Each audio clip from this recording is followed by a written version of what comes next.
Cette vidéo retrace 10 ans de mandat.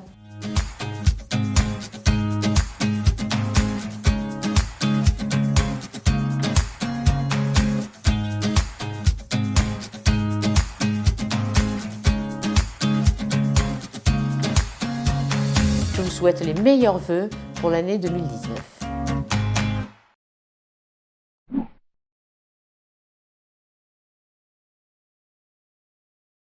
Je suis très heureuse de me retrouver parmi vous pour vous présenter cette vidéo qui retrace 10 ans de mandat. Ça a demandé un travail acharné pour arriver à transformer notre village en une petite ville. Néanmoins, on n'a pas perdu la notion de village et on reste toujours proche de ses habitants. Je remercie tout le monde de la confiance qui m'a été accordée. On n'aurait pas pu réussir sans des élus qui étaient compétents, mais aussi avec une équipe d'employés municipaux.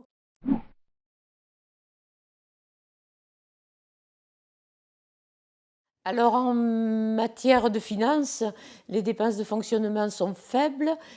Beaucoup d'économies ont été réalisées aux grandes dames de mes services qui voudraient que je dépense plus, mais on a mis la vis. On a des recettes dynamiques, création d'un service de fiscalité locale qui a impacté fortement notre budget en 2017. Donc on est dans la continuité. On a un excédent de 8,5 millions sur les 10 ans. Ensuite, la pression fiscale est faible. Elle est parmi les plus faibles du département. Une dette maîtrisée et des intérêts de la dette au plus bas, également depuis 10 ans, pour des investissements de 60 millions d'euros. Ça n'a pas été toujours facile, mais on y est arrivé. C'était le but recherché, de redynamiser notre commune pendant les 10 ans passés.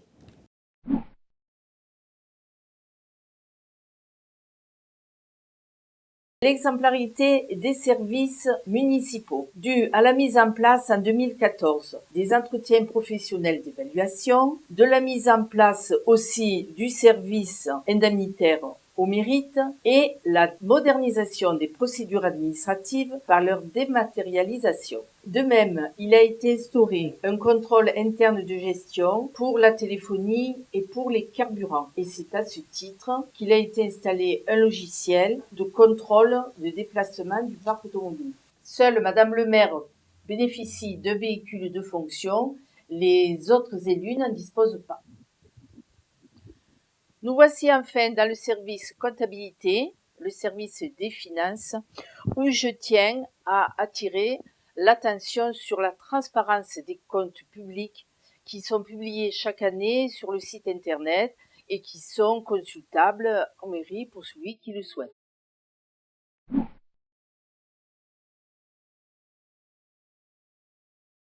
On a un effectif de 12 personnes. En 2015, il y avait 6 agents et 4 ASVP. Progressivement, les ASVP ont été remplacés par des policiers municipaux, ce qui fait une augmentation effectivement de 6 agents de police municipale en 2015 à aujourd'hui 11. Alors le poste de police municipale, il est parfaitement adapté à nos besoins. Sur la période de l'été, quasiment un jour sur deux, les agents travaillent jusqu'à minuit, 1h, voire 2h du matin et quelquefois même plus. Sinon le reste de l'année, c'est de manière épisodique. La brigade VTT a été créée et mise en service le 1er juillet 2016. Ce moyen de locomotion, il est efficace dans la mesure où il ne pollue pas. On peut passer dans des chemins qui sont des fois inaccessibles aux véhicules. On peut aller bien plus souvent au même endroit que si on était à pied. Donc tous ces avantages-là, ils ont été pris en compte dans le choix de la municipalité à mettre en œuvre cette brigade de VTT. La convention de coordination, elle a pour but de répartir les missions entre la police municipale et la gendarmerie nationale.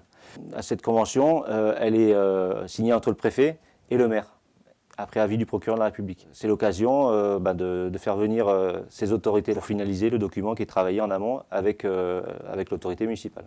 Et bien entendu la gendarmerie. Alors la vidéoprotection, le nouveau centre de supervision urbain date de 2015. À l'origine, 36 caméras. En 2017, Madame le maire a fait voter en conseil municipal une extension du projet. Et aujourd'hui, donc 46 caméras qui couvrent un secteur urbain. Effectivement, il y a une baisse de délinquance sur la commune du Muy, et notamment en matière de cambriolage depuis quelques années maintenant. L'augmentation des effectifs de police municipale alliée avec l'augmentation du nombre de caméras a permis de mettre en évidence un certain nombre d'infractions et notamment en lien avec le stupéfiant. Sur les 2 dernières années, oui, c'est pas moins de 2 kg de résine de cannabis qui ont été soit découverts par les agents, soit le produit a été pris en compte sur la personne interpellée.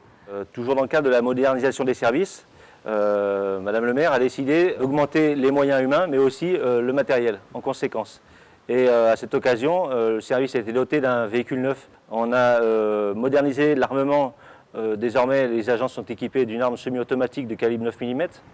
Au sein des effectifs, on a un agent qui est moniteur en maniement des armes, ce qui permet à un coût dérisoire d'effectuer des formations d'entraînement. Les grands axes amènent des convois de voyageurs et la plupart du temps des voyageurs en grand nombre. Madame le maire a pris des arrêtés de police qu'on se charge de faire appliquer, de déclencher du moins la procédure qui va permettre aux services de l'État d'aller jusqu'à l'expulsion de ces personnes. La ville du Muy a été frappée par l'installation d'un campement de personnes de la communauté Rome.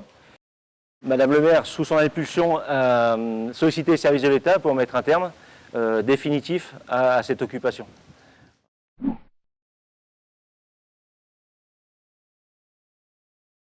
À notre arrivée en 2008, la commune avait des gros besoins concernant l'enfance. Il existait une petite crèche de 15 places et nous avions des locaux pour le centre de loisirs qui étaient très exigus.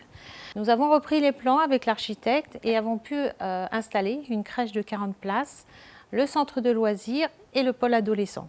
Concernant l'accueil de loisirs, donc l'accueil des enfants de 3 à 12 ans, le service est en constante amélioration. Actuellement, nous accueillons 140 enfants. Concernant le pôle adolescent, actuellement, nous avons plus de 100 enfants qui sont inscrits. Nous avons créé un guichet unique qui permet de réaliser les inscriptions concernant aussi bien la cantine, le centre de loisirs, mais aussi maintenant les écoles. J'ajoute concernant la facturation que cela simplifie la vie des Muyois dans la mesure où tout est facturé sur un même document. La création du guichet unique, c'est aussi la régie multiservice où a été mis en place un portail famille qui permet entre autres aux parents de pouvoir payer les factures, mais très bientôt aussi de faire des réservations pour l'accueil de leurs enfants. En parallèle, nous sommes en train de tester le badgeage au restaurant scolaire pour les primaires de la Pérois. Nous avons mis en place en janvier 2018 une coordination assurée par Stéphanie Tatinclos qui permet un vrai travail de collaboration entre toutes les structures de la Maison de la Jeunesse. Restaurant scolaire de la Pérois qui a subi une grosse transformation en juin 2016 pour avoir une extension et un restaurant digne de ce nom pour faire aujourd'hui 480 couverts, en sachant qu'on peut monter à 650 dans les années à venir. Donc on met en avant les produits frais. L'année dernière, on a eu un lot supplémentaire concernant les produits biologiques. Ça nous permet d'avoir une qualité de produit qui est quand même bien meilleure. Voilà, on essaye de faire beaucoup de frais pour les enfants.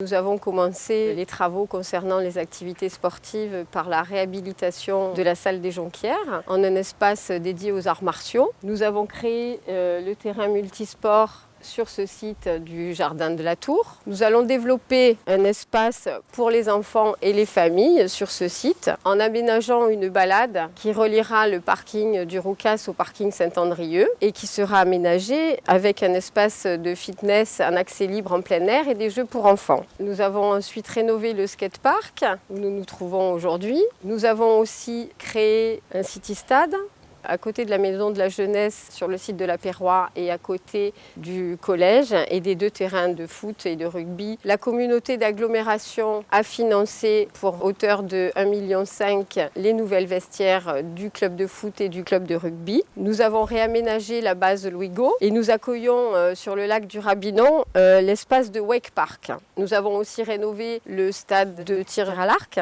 Nous avons signé tout récemment au mois d'octobre la création et la construction du 4e court de tennis et nous attendons au 2e semestre 2019 la mise en synthétique du terrain de football. Ces travaux seront financés par la CAD. Nous avons aussi réhabilité l'ancienne école de filles rue Joachim Olivier et nous y avons installé le service des sports.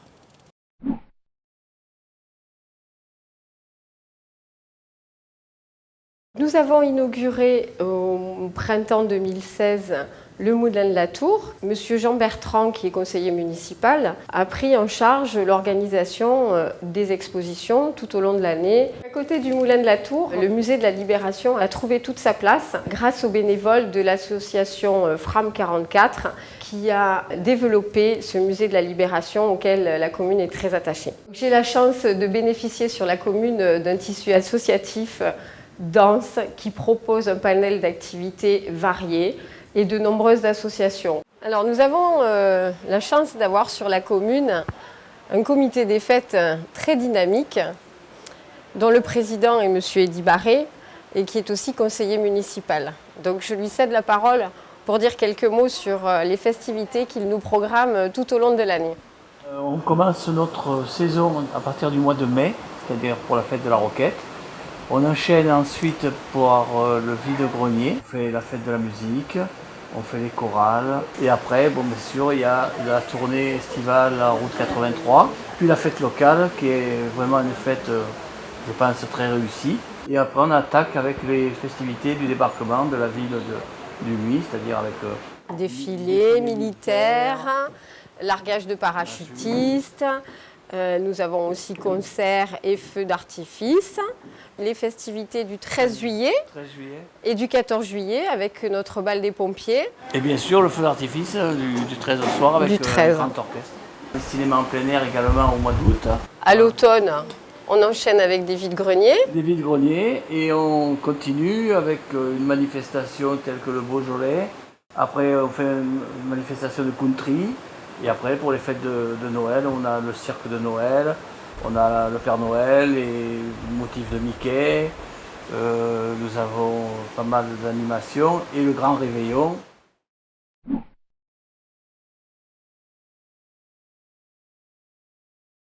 La MSAP intervient dans différents domaines, le transport, le logement, le social, la santé, la retraite, la mobilité.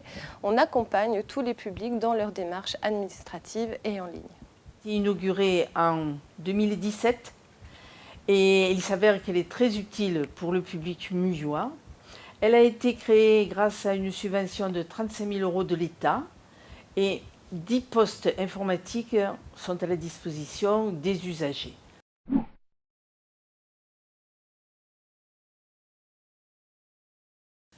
Je vous reçois ici dans le service communication que la municipalité a mis en place dès son arrivée et qu'elle a développé au fur et à mesure du temps. Ce service communication, d'abord, il permet d'informer les Muyois et ensuite mettre au courant tous les touristes qui passent dans notre ville. D'abord, un journal municipal qu'on a relooké, qui paraît régulièrement tous les 3 mois. C'est un magazine d'information de ce qui s'est passé et de ce qui va se passer. Ensuite, nous avons créé un site internet, toujours dans le même objectif. Nous avons aussi Facebook pour la ville du Muy, des panneaux lumineux électroniques. Nous avons mis en place une micro-signalétique pour les commerçants du Muy et les sites publics. Et nous avons aussi posé des totems à l'entrée de ville, est et entrée ouest, pour les touristes.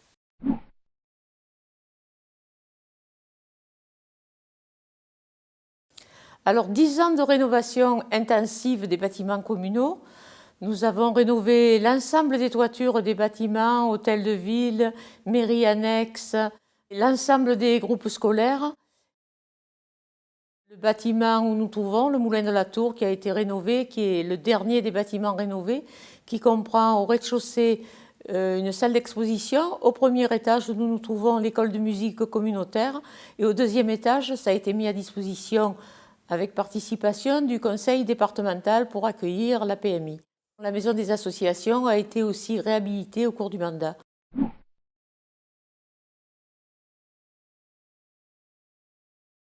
Nous sommes sur le chantier du boulevard de Beauregard qui comprend l'avenue des AFN, le boulevard de Beauregard et l'avenue de Saint-Cassien. Ce chantier a une longueur de 2 km et c'est un chantier des plus importants qui a été réalisé sur la commune. Dans la durée, le fouillissement des réseaux sera fait.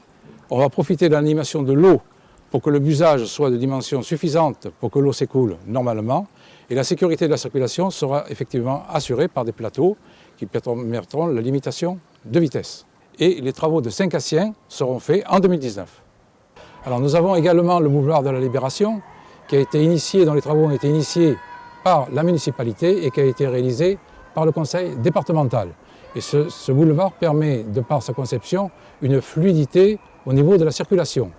Ensuite, 2 ronds-points à l'ouest du MUI, c'est le rond-point de la Reine 1555 et la RN 7 qui ont été réalisés. 2 ronds-points exactement pareils qui ont été initialisés par les municipalités et réalisés par le conseil départemental.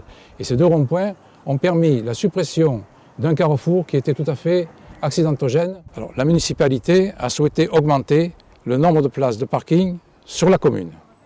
Nous nous trouvons ici à l'emplacement du Roucas 2. C'est un parking qui comporte 90 places de stationnement. De par la zone inondable dans laquelle il se trouve, on a été obligé de remettre un revêtement drainant. Nous en avons profité pour mettre une borne de recharge électrique. Dans les autres offres de stationnement, nous avons à l'entrée est du MUI le parking du Mémorial, qui comporte 20 places, qui a été arboré, qui a été sécurisé, de façon que les personnes qui vont au plan faire leurs courses puissent stationner en toute sécurité. Ensuite, nous avons le parking du caveau Saint-Romain, qui a été réalisé totalement et qui comporte 100 places de stationnement. Nous avons le parking de Saint-Andrieux, dans lequel nous avons fait toutes les voies d'accès, ainsi que le positionnement de portiques. Et le parking de la Poste, qui a été réaménagé totalement, qui fait 60 places, avec un dépôt pour les voitures, de façon à mettre leur courrier.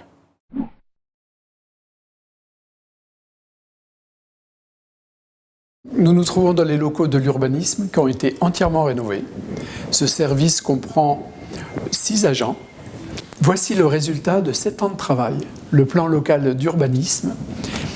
L'étude a commencé en 2009 et a été approuvée au conseil municipal en 2016. C'est une avancée majeure dans la politique d'urbanisation maîtrisée de notre commune dans une démarche globale de développement durable avec une préservation des espaces naturels et agricoles. On n'oublie pas aussi la création des activités de commerce, de tourisme et de loisirs. On a réalisé aussi le zonage d'assainissement des eaux pluviales. C'est un outil d'urbanisme qui permet de gérer les eaux pluviales pour les nouvelles constructions, qui prescrit aussi la mise en place de moyens de rétention. À présent, quelques chiffres clés de l'activité du service urbanisme. En 4 ans, le service a géré plus de 2000 dossiers qui sont répartis 250 permis de construire, 48 autorisations de travaux, 22 permis d'aménager, plus de 500 déclarations préalables et plus de 1200 certificats d'urbanisme. 32 commissions d'urbanisme ont été mises en place. Dans ces locaux, on a accueilli près de 13 500 personnes. Nos agents ont reçu plus de 41 000 appels téléphoniques. On a traité 15 000 courriers d'arrivée et départ. Et votre adjoint a reçu plus de 400 rendez-vous. On va commencer par la partie zone des Ferrières. Donc on a eu de belles entreprises qui se sont installées. On avait laissé l'espace pour mettre également un restaurant pour animer l'ensemble de ce site. On a installé une quinzaine d'entreprises. Ensuite, l'idée c'était de rénover également la zone des Ferrières 1, donc la zone plus ancienne, qui était tombée un peu à l'abandon. Donc nous avons refait les trottoirs, nous avons refait les enrobés, de façon à donner un air de jeune à cette zone. Ça fait un bel ensemble, zone Ferrière 2 et zone Ferrière 1. Après cette zone Ferrière 1 et Ferrière 2, de travailler sur une zone qui était prévue pour la caserne des sapeurs-pompiers.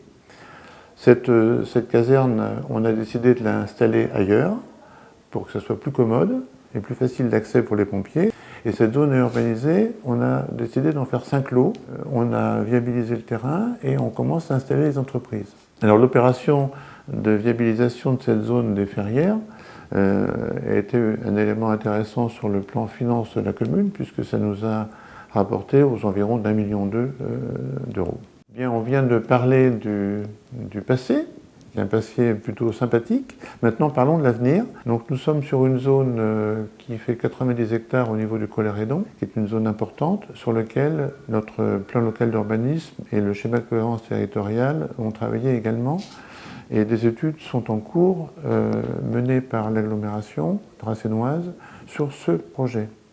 On compte y installer de l'hôtellerie, on compte y installer de l'artisanat, on compte y installer de la restauration, bien sûr des boutiques commerciales et également tout un tas de développements économiques. D'un autre côté, sur le plan qu'on voit ici, on voit d'autres zones qui sont en face de cette zone de 90 hectares.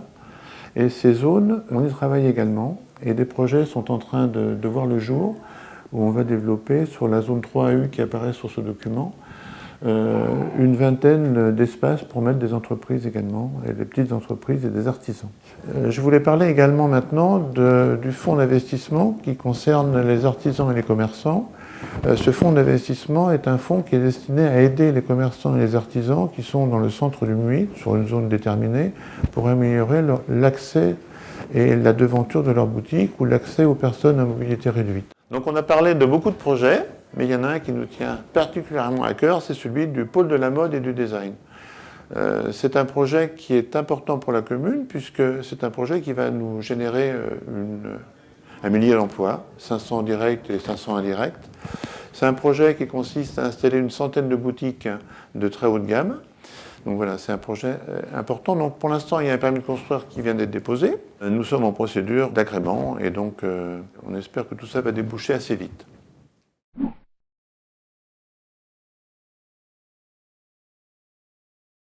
Concernant l'action du CCAS sur la commune du Muy, donc je suis en présence avec Madame Boyer, maire du Muy, qui est présidente du CCAS, et moi je suis sa vice-présidente. Donc nous faisons l'aide à la personne âgée, donc nous montons des dossiers de RSA, de APA et de MDPH. Nous organisons aussi toutes les fins d'année un repas de Noël à la salle polyvalente, gratuit bien sûr, toutes les personnes du Muy de plus de 65 ans. Nous distribuons aussi des colis pour les personnes âgées de plus de 75 ans, donc en totalité nous en distribuons 700. Nous organisons aussi une sortie de printemps toutes les années. Nous faisons aussi des visites à domicile auprès des personnes âgées qui sont en difficulté. On s'occupe aussi de tout ce qui est gestion de dossiers pour logements sociaux. Et on participe avec M. Popo, adjoint à la mairie du Muy, aux attributions de logement en faisant partie des commissions. Donc en commission d'attribution de logement, on essaie de privilégier les personnes qui habitent sur le Muy, mais on n'a pas toujours la main, puisque nous avons certaines contraintes au niveau de la sous-préfecture qui réserve des appartements pour eux.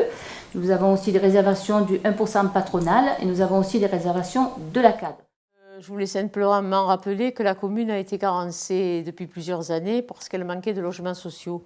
Alors la première des choses, ça a été de valider et d'adopter le contrat de mixité sociale. La commune s'est particulièrement investie et s'est fait l'honneur de réhabiliter des logements qui étaient en voie d'insalubrité. Elle a passé un contrat avec un bailleur social, c'est-à-dire qu'elle a laissé son patrimoine par bail amphithéotique, ce qui nous permet de rénover 11 logements. Donc on parle de l'ancienne gendarmerie, 137 route nationale 7, 2 logements sont encore à aménager, 113 route nationale, 3 logements sont livrés, 14 rue de l'Hôtel de Ville, 2 logements, 2 rue François Taxil, 2 logements, et 30 rue Grande, 2 logements, et allée Victor Hugo, 3 logements. C'est une volonté forte de la municipalité de rénover aussi son patrimoine qui était complètement à l'abandon. On poursuit l'opération de l'OPA. Il y avait une OPA qui accompagnait les personnes particulières et privées, particuliers, pour rénover leur façade.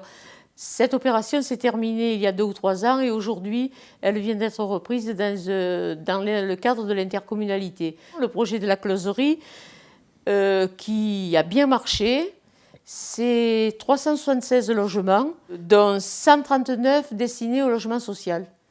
Donc il y a du privé et du logement social. Ça a permis à des jeunes d'acheter des logements à bas coût, avec des aides, prêts à taux zéro, etc., avec des prêts tout à fait intéressants. Ce que je veux préciser sur ce projet, c'est que le privé a tout payé. Les voiries, les réseaux, l'éclairage public. À la commune, ça lui rapportera dans le temps, et même immédiatement, mais ça n'aura pas coûté 1 centime à la commune. Donc Les Muyois n'ont pas à se faire de soucis pour l'augmentation des impôts. Ensuite, le projet de l'îlot Saint-Joseph, c'est un projet de 50 logements sociaux qui permettra par la réalisation de loger des personnes dans le centre-ville, des personnes soit à mobilité réduite, soit des personnes en difficulté. Il y aura un parking souterrain. Il y a également un projet qui sera porté de rénovation de construction neuve pour le restaurant scolaire et une nouvelle salle des fêtes dont on va définir les besoins. Il y aura également deux classes pour réserver à l'école maternelle et un terrain couvert pour le sport pour les écoles. Donc c'est une sacrée avancée, mais toute la sécurité sera assurée bien évidemment, puisque si les parents d'élèves tiennent à leurs enfants, on est parents, grands-parents, nous aussi on tient à ce que la sécurité soit au meilleur niveau. Les futurs projets au BOM avec des logements sociaux qui se situent à côté de la gendarmerie, de beaux projets, des projets exceptionnels. Et toujours des projets qui sont à proximité du centre-ville. Un projet au Rayol qui concernera du parc privé, accession à la propriété et du logement social. Il y aura à peu près 60 logements, 24 logements sociaux et le reste destiné au privé. C'est qu'ils sont tous à proximité du centre-ville. Et je pense que tout ça permettra de donner un coup de fouet au centre-ville. Donc ça devrait aussi, entre guillemets, booster le commerce local.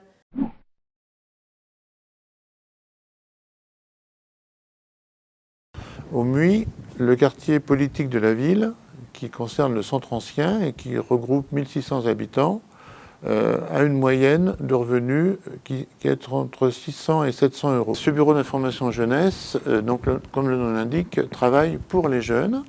Donc tout ce qui est activités, loisirs, tout ce qui concerne la jeunesse, mais également pour les demandeurs d'emploi. Le Forum de l'emploi est un des éléments qui est fait par le Bureau d'information jeunesse et qui permet d'accueillir une vingtaine d'entreprises tous les ans qui proposent environ 200 emplois. Le Conseil local de sécurité et de prévention de la délinquance. Ce conseil se réunit une fois par trimestre et regroupe le procureur, le sous-préfet, les forces de gendarmerie, les forces de police, et également tous les acteurs de la vie associative qui travaillent dans le contrat-ville. Nous avons dans ce conseil 3 cellules particulières. Une première cellule est la prévention de la délinquance. Une deuxième cellule est l'éducation, donc l'aide aux jeunes en difficulté. Et la troisième, les violences faites aux femmes. Dans les outils de notre politique de la ville, nous avons également les associations qui travaillent, comme Dracéné Solidarité. Cette association assure la formation aux Français des jeunes femmes qui viennent en France et qui n'ont pas cette connaissance-là, ce qui rend difficile pour elles le suivi de leurs enfants qui sont scolarisés. Donc on les forme aux Français. Cette association travaille également dans le cadre des jardins d'insertion qui sont situés en bordure de la Nartubie. Que fait la Dracéné Solidarité? C'est également l'épicerie itinérante. Alors nous avons 2 fois par mois une équipe de cette association qui vient aider les familles sous forme de dons et d'achat de denrées alimentaires. Nous avons mis en place une équipe de 3 éducateurs de rue qui travaillent depuis quelques années déjà dans le cadre de la politique de la ville pour nous aider à travailler sur la parentalité, pour aider les jeunes qui sont en situation difficile à se sortir de cette situation en leur donnant le pouvoir de discuter et de trouver des solutions par eux-mêmes. La politique de la ville a créé un contrat ville. Le contrat ville est un contrat qui associe le département, la région, l'ensemble des personnes qui œuvrent dans le milieu social pour aider les quartiers en difficulté. Ce contrat ville a obligé la création d'un conseil citoyen. Donc nous avons créé ce conseil citoyen qui regroupe à la fois des personnes issues des quartiers défavorisés du centre-ville et également quelques associations.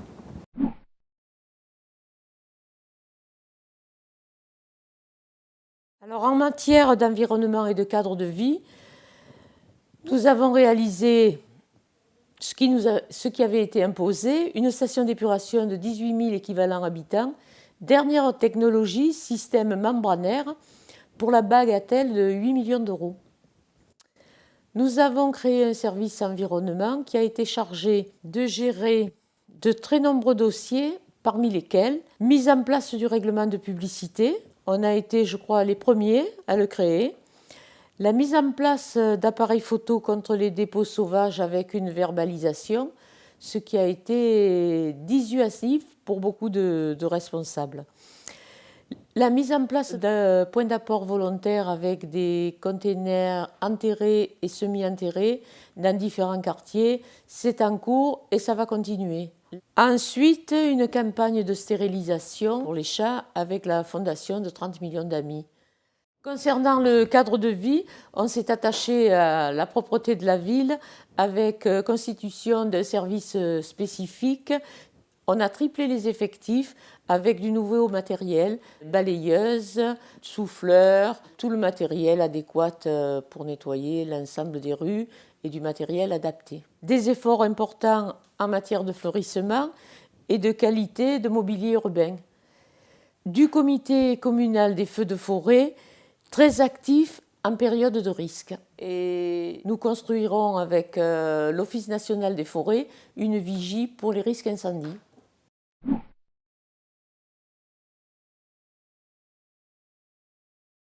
Alors, bonne transition pour la prévention des risques. Gestion des crises et inondations, dont celle de juin 2010 qui nous a marqué à jamais. Personne ne pourra l'oublier. Nous nous sommes dotés d'outils afin de pouvoir prévenir le maximum la population, prédicte, alerte, événements, astreinte sur Internet. La mise en place du PPRI, qui a demandé plusieurs mois et pour lequel on s'est fortement battu pour défendre les intérêts des Muyois, pour défendre leur terrain afin qu'ils ne soient pas spoliés. On a réussi à faire revenir l'État sur des points forts. Parallèlement, on a fait l'acquisition de 9 maisons dans le cadre des fonds Barnier.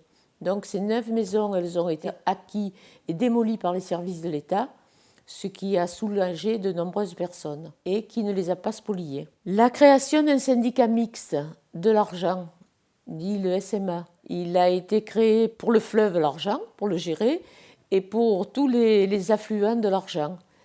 Suite à ça, le papier a été accepté et validé par les services de l'État pour 96 millions d'euros. Ensuite, nous avons adopté le plan communal de sauvegarde qui définit précisément les rôles de chacun, mais surtout les acteurs communaux. L'adoption du DICRIM, dossier d'information communale sur les risques majeurs, il a été établi, mis à la disposition de toutes les personnes. Alors s'il y a des personnes qui ne l'ont pas reçu, ils peuvent toujours venir en mairie le demander. La municipalité s'est fortement engagée dans cette prévention. C'est un souci quotidien lors notamment des épisodes pluviaux orageux et nous sommes toujours déterminés à garantir votre sécurité.